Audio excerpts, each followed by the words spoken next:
Example 3 technically goes with topic 2. When I originally made these videos, I forgot to do example 3 as part of the topic 2 video. So topic 2 is going to have two videos. Topic 2 video part 1 is going to be just on the order of operations, and topic 2 video part 2 is going to be on evaluating algebraic expressions. So we started talking about this idea of algebra very gently back in chapter 2. And one of the kind of key components of algebra is variables, okay? So please remember that variables are letters or symbols that act as placeholders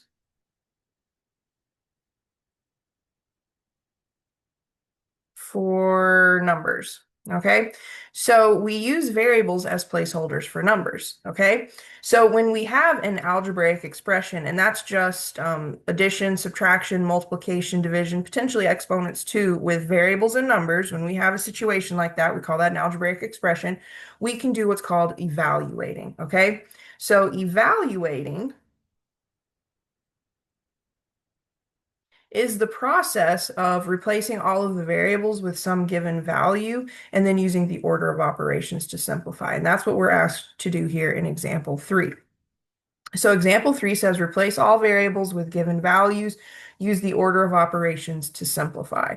So for part A, we have 2z minus x. We're told to replace x with negative 1/3 and to replace z with 5 over 6. So the very first thing we want to do is rewrite the expression, and anywhere you see an x, use parentheses and replace it with negative 1/3.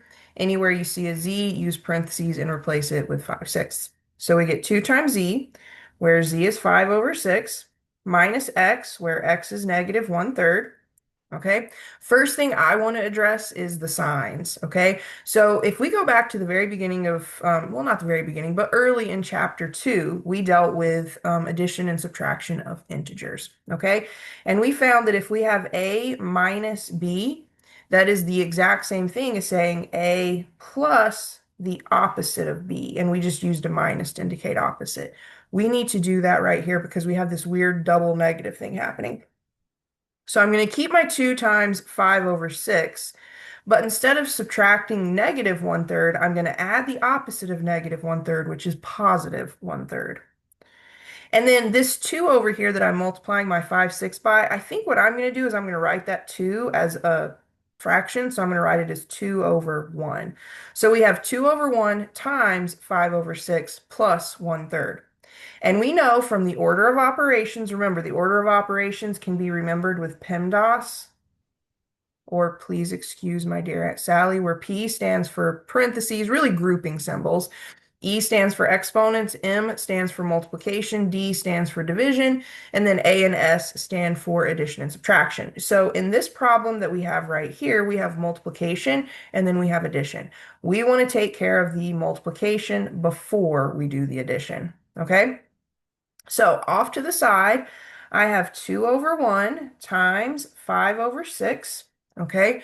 We can simplify this a couple of ways. You could just multiply across and say, okay, well, 2 times 5 is 10, and 1 times 6 is 6. And then you could say, well, 2 and 6 are at least divisible by 2, so then you could divide them both by 2, and we could get 5 over 3. Okay, that's one way you could do this.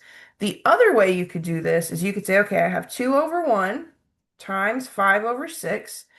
Anytime there's a factor that is common anywhere in the numerator with anything in the denominator, you could simplify it out. So one thing you've seen me do is write this as 2 times 5 in the numerator, and then in the denominator, do 1 times 6. But instead of writing out the 6, let's think of writing the 6 as a factorization. So what is another way we could write 6? Well, we could write it as 2 times 3. And then you can pretty clearly see here that this 2 is going to divide out. So this 2 divides into this 2. They just simplify out. They become a 1. So we're left with 1 times 5 over 1 times 3. So either way you slice it, you get 5/3 here. So 2 times 5 over 6 is 5/3. So we have 5/3 plus 1/3. Okay, remember we were just replacing 2 over 1 times 5 over 6 with 5/3. We still had that 1/3 hanging around. So now we have 5/3 plus 1/3. Well, this is pretty easy to do at this point.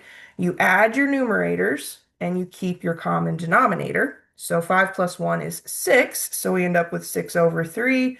And then 6 divided by 3 is 2.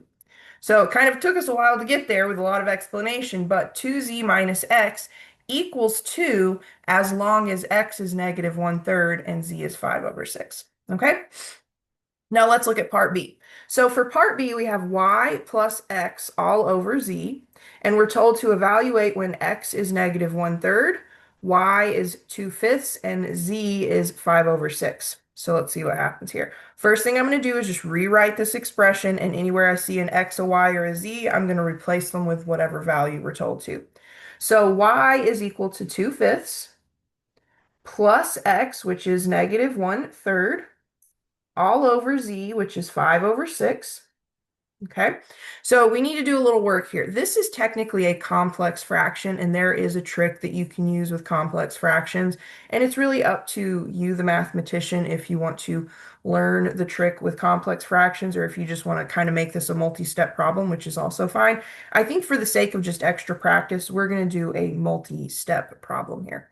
So the first thing I want to do is take care of 2/5 plus negative 1/3, okay? So I have 2/5 plus negative 1/3. And when you're adding two fractions that have different denominators, you have to have an LCD.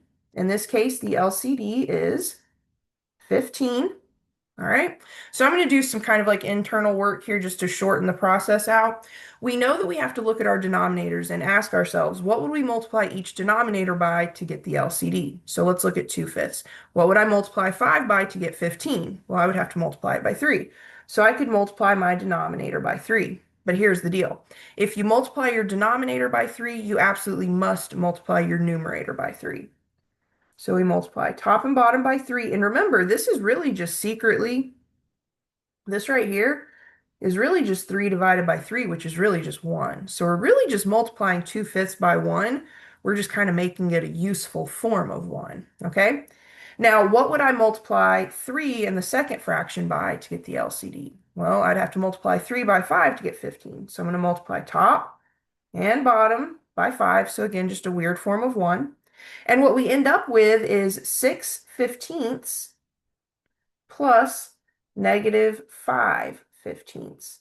And that ends up simplifying to 6 plus negative 5 over 15, which is really just 1/15.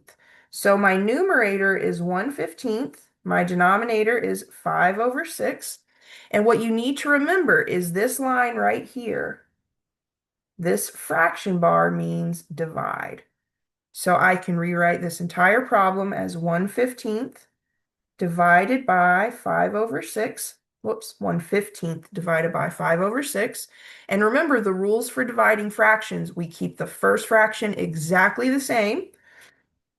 And then we multiply by the reciprocal of the second fraction. So remember, when we find a reciprocal, we just take a fraction and we flip it upside down.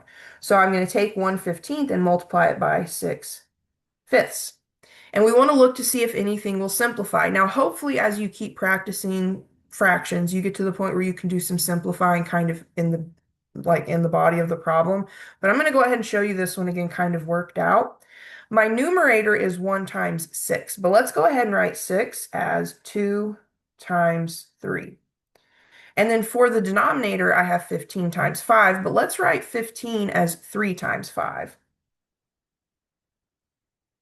What this allows us to do is it allows us to see the numerators and denominators as factorization, so we can see all the factors that make up those numbers, which makes it a little bit easier to see what could potentially cancel. Okay, and by cancel, it just means it's a factor that's common top to bottom. We could divide it out. Okay, so it just so happens there's a 3 in common. There's a 3 in the numerator and a 3 in the denominator. If I take each of those and divide them by 3, I'm left with just a 1. So my numerator becomes 1 times 2 times 1, and my denominator becomes 1 times 5 times 5, or 25. And that would be our final answer. So if we took y plus x over z and evaluated it for when x is negative 1/3, y is 2/5, and z is 5/6, we would end up getting 2/25. Okay, so make sure you understand how you could evaluate these algebraic expressions for fraction values.